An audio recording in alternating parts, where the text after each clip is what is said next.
உலகெங்கிலும் நடக்கும் முக்கிய நிகழ்வுகளை குறுஞ்செய்தி வடிவத்தில் தெரிந்து கொள்ள ஆதன் செயலியை டவுன்லோட் செய்யுங்கள். ஆதன் செயலியை டவுன்லோட் செய்ய டிஸ்கிரிப்ஷனில் உள்ள லிங்கை கிளிக் செய்யவும். என்னுடைய குலதெய்வத்தை நான் எப்படி கண்டுபிடிக்கிறது? பித்தர்களை ஆவானம் பண்ணி, அதாவது பித்தர்களை வரவழைச்சு அவங்கள்ட்ட குலதெய்வத்தை கேட்டுக்கலாம். என் வீட்டில் குலதெய்வம் இருக்கு அப்படி இல்லை அப்படிங்கிறது எப்படி சார் கண்டுபிடிக்கிறது? வீடு வாசல் குப்பையாக இருக்கும், என்னத்தை பண்ணாலும் சமையல் ருச்சி இருக்காது. சாயந்தரம் டயத்துக்கு விளக்கு பொருத்த மாட்டான், தலை சீவ மாட்டான், பூ வைக்க மாட்டான், பொட்டு வைக்க மாட்டான். ரொம்ப ஆண்டுகள் குழந்தை இல்லை. பித்திரு தோஷங்களை பற்றி கழிக்க சொன்னோம். அவங்களுக்கு இப்போ அந்த குழந்தை பைக்கம் கிடச்சிருக்கு. அது ரொம்ப சந்தோஷப்பட்டாங்க. அழகாக குளித்து நெத்தியில் நீரிட்டு குங்குமம் விட்டு மங்களகரமாக இருந்தாலே குலதெய்வம் தானாக தேடி வரும். ஆதன் ஆன்மீகம் நேயர்களுக்கு ஷாம்லாவின் அன்பு கலந்த வணக்கங்கள்.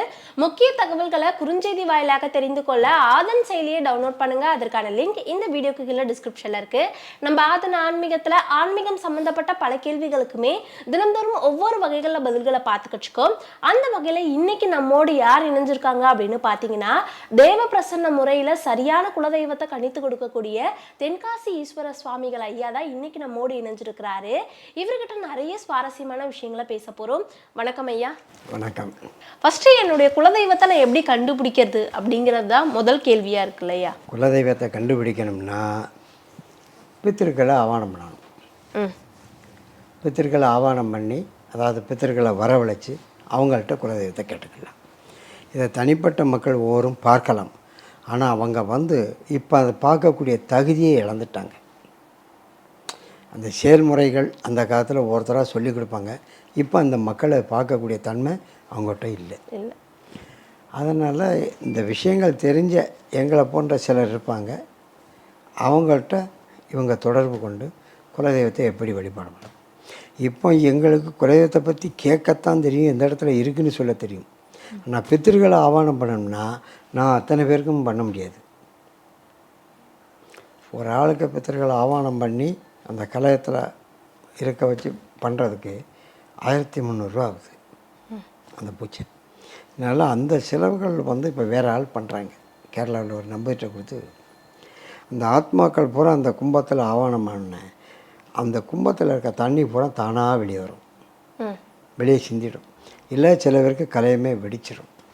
அதுக்கப்புறம் இந்த இத்தனை நம்பர் கலையம் வெடிச்சிச்சுன்னு ஆத்மாக்கள் ஆவானமாகி விடத்தை அயாளுடைய ஆன்மாக்கள் ஆவணமாயின்னு அவங்க சொல்லுவாங்க என்கிட்ட. அதுக்கப்புறம் நாங்கள் அதை யட்சினிகள் மூலமாக அந்த ஆத்மாக்களை கூப்பிடுவோம். கூப்பிட்டு வந்தோடனே சில பேர் சொல்லுவாங்க, அப்படிலாம் எங்கள் வீட்டில் ஒன்றுமே இல்லை, நீ பெரிய ஆட்களை கூப்பிட்டு கேட்டுட்டு அதுக்கப்புறம் என்கிட்ட வந்து கேளு, நான் உனக்கு குலதெய்வத்தை சொல்லுவேன். இல்லை நீங்கள் சொல்லுங்கள், நாங்கள் சாந்தி பண்ணிடுறோம். அதுக்கப்புறம் அவங்ககிட்ட கேட்டு குலதெய்வத்தை எங்கே என்னன்னு கேட்டு, சில பேருக்கு அந்த குலதெய்வத்தினுடைய பேர்கள் வீட்டில் தொடர்ச்சியாக வந்துக்கிட்டே இருக்கும். ஏதாவது அந்த பேர் ஜாடைகளில் இப்போ பட்டன்னு இருக்கு இல்லையா, பட்டுன்னு விட்டுருப்பாங்க, பட்டமானு விட்டுருப்பாங்க, இப்படி ஏதாவது விட்டுருப்பாங்க. பிரம்மராஜி பேர் இருக்கு இல்லையா, அது பிரம்முன்னு விட்டுருப்பாங்க, பிரம்மநாயகம்னு விட்டுருப்பாங்க, பிரம்மம்மான்னு விட்டுருப்பாங்க, பெரியாச்சின்னு விட்டுருப்பாங்க. இது ஏதாவது ஜாடைகளில் அந்த பேர்கள் அந்த குலதெய்வத்தை ஒட்டியே இருக்கும். இவங்க அப்படிலாம் ஒன்றும் கிடையாது, நாங்கள் எங்கள் தாத்தா காலத்துலேருந்து அப்படிமா, நீங்கள் ஏன்ட்டெல்லாம் ஒன்றும் சொல்ல வேண்டாம், உங்கள் உறவினர்கள்ட்ட கேளுங்க. அப்புறம் எல்லாம் கேட்டு கூடி பேசி ஒரு பெரிய அழுகையை போட்டு, ஆமாம் உங்கள் அப்பா சொன்ன ஞாபகம் இருக்குன்னு அம்மாக்காரி சொல்லுவாள். அதுக்கப்புறம் நம்மகிட்ட வருவாங்க. அவன் அப்பாவை சொல்லுவார். அதுக்கப்புறம் நம்மகிட்ட, ஐயா நீங்கள் சொன்னது உண்மை தான், எங்கள் அப்பா எங்கள் அம்மாட்ட சொல்லியிருக்கா, எங்கள் அம்மா சொன்னாங்க, இல்லை எங்கள் அம்மா எங்கள் அப்பாட்ட சொன்னாங்க, இதெல்லாம் உண்மை தான் ஐயா, சரி அப்படின்னு வருவாங்க. குலதெய்வத்தை கண்டுபிடிக்கக்கூடிய தகுதி ஒவ்வொரு மனிதனுக்கிட்டையும் இருந்துச்சு. ஆனால் இன்றைக்கி அவங்க அதை இழந்துட்டாங்க. காரணம் என்னென்னா, பாரம்பரியமான முறைகளில் அந்த வழிபாட்டு முறைகளில் சொல்லாமல் அப்படி ஒவ்வொரு வீட்லேயும் தாந்திரிக பூஜையை கையாண்டாங்க. இந்த தாந்திரிக பூஜை மூலமாக தான் இந்த இறந்த பிதர்களை பூரா கூப்பிடுறது. கூப்பிட்டு இந்த கும்பத்தில் ஆவானம் பண்ணி பித்ரு பூஜா சங்கல்பம் அப்படின்னு பிராணபிரஷ்டை பண்ணி அவங்கள கூப்பிட்டு கேட்குறது. அப்படி கூப்பிட்டு அடைக்கும்போது அந்த வீட்டில் அந்த ஜீன்ஸு அந்த இறந்தவங்களுடைய ஜீன்ஸ் இருக்கும் இல்லையா, அந்த வீட்டில் யாருக்காவது ஒரு சிம்பத்தி கனவு வந்துடும். அந்த குலதெய்வத்தை பற்றி, இந்த இறந்தவங்களை பற்றி ஏதோ ஒரு சிம்டம் வந்துடும். சில பேருக்கு புரிஞ்சு கொள்ளக்கூடிய தகுதி வரும், சில பேருக்கு புரியக்கூடிய தகுதி இருக்காது. அதேமாரி அவங்க குலதெய்வம் இருக்கிறதையும் சில சிம்டம்ஸ் சொல்லும், சில இடங்களில் சொல்லாது. அது இவங்க மனப்பான்மையை பொறுத்தது. தெளிஞ்ச நீரோட மாதிரி மனசு இருந்துச்சுன்னா எல்லா விஷயங்களையும் சொல்லும். இங்கே கேட்பாங்க, நாங்கள்லாம் ரொம்ப மனசு எந்த நேரமும் 24 மணி நேரமும் அவரை தான் நினச்சிருக்கேன், என் புருஷனை கூட நான் சாப்பாடு வைக்க மாட்டேன் அப்படிம்பாங்க. ஆனால் மனசில் உள்ள புறம் வஞ்சனைகள் இருக்கும். அப்படிப்பட்ட ஆளுகளுக்கு தெரியாது.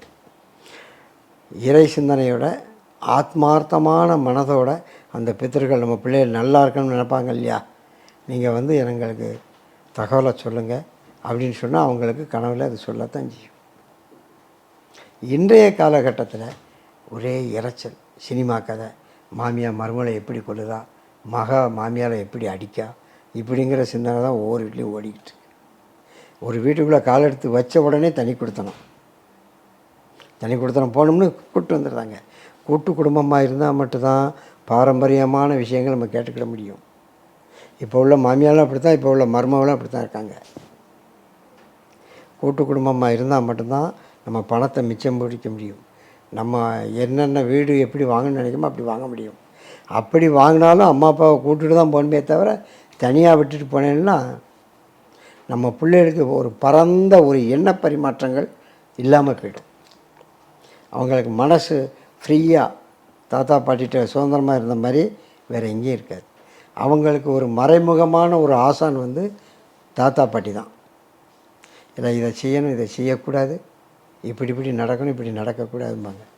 செல்லம் கொடுக்கறது பூராமே தாத்தா பாட்டி தான். அப்போ தான் அவங்களுக்கு எந்த நோய் நொடி இல்லாமல் இருக்கும். தாத்தா பாட்டிகிட்ட போகாத பேசாதன்னு சொன்னால் வாழ்நாளில் 90 வயசு வரைக்கும் ஒரே சங்கடம் தான். ஃப்ரீடம்ங்கிறது இங்கே தாத்தா பாட்டியை பார்த்தா தான் கிடைக்கும்.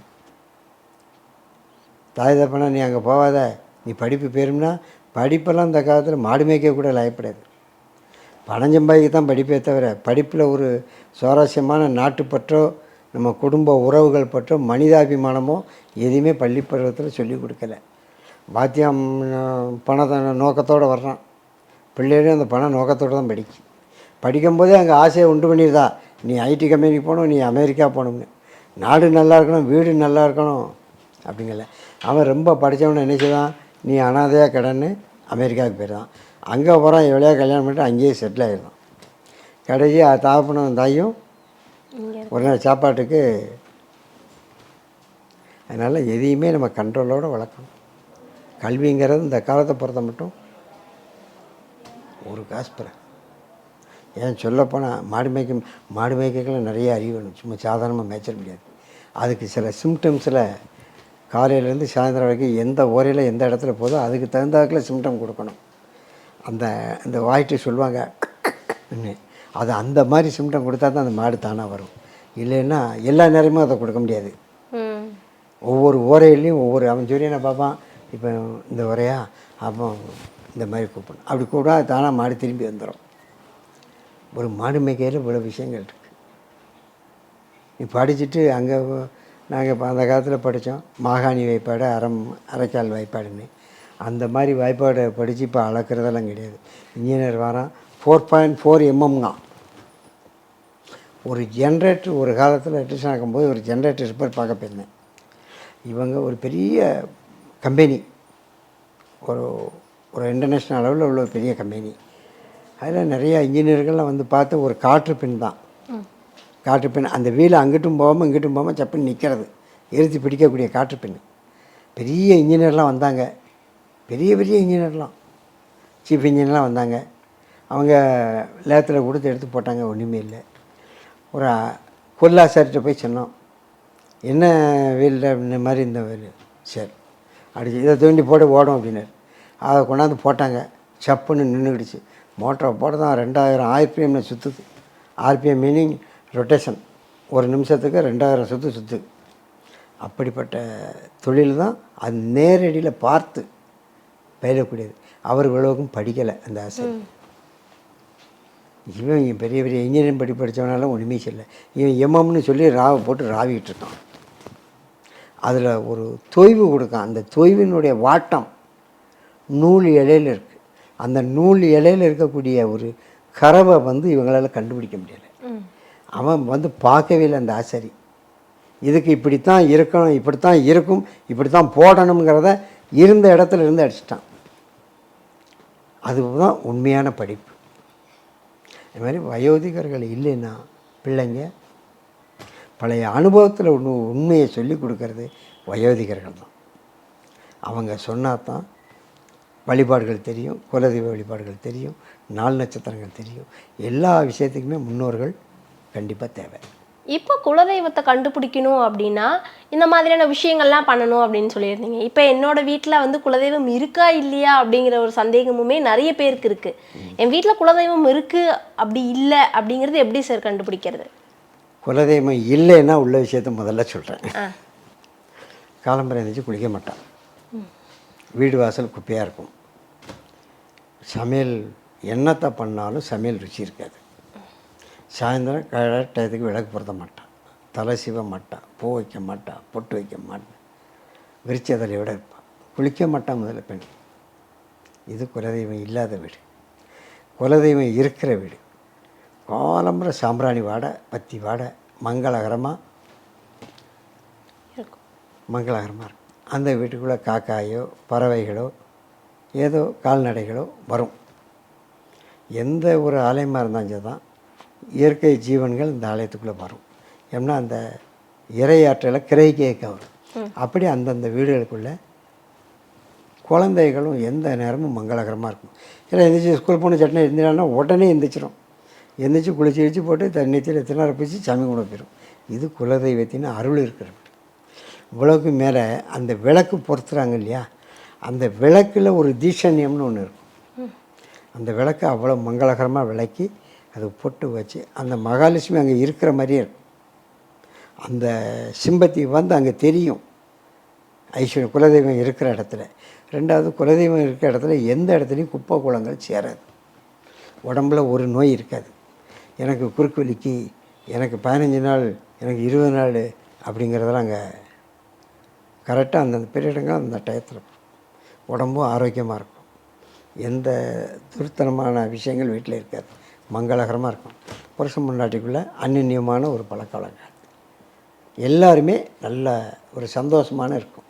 இது குலதெய்வங்கள் அருளாட்சி இருக்கக்கூடிய இடம். இது ரெண்டுக்கும் உள்ள வித்தியாசம். நீங்கள் சரியான குலதெய்வத்தை கணிச்சு கொடுத்துருப்பீங்க, நிறைய உங்கள் கிளைண்ட்ஸும் இருப்பாங்கல்ல சார். ஸோ அதில் வந்து இவங்க என்கிட்ட இந்த விஷயத்த ஷேர் பண்ணியிருந்தாங்க, நீங்கள் வந்து குலதெய்வம் கணிச்சு கொடுத்ததுனால தான் என்னோட வாழ்க்கையில் இவ்வளோ பெரிய மாற்றம் அப்படின்னு ஒரு சில பேர் சொல்லியிருப்பாங்க இல்லையா.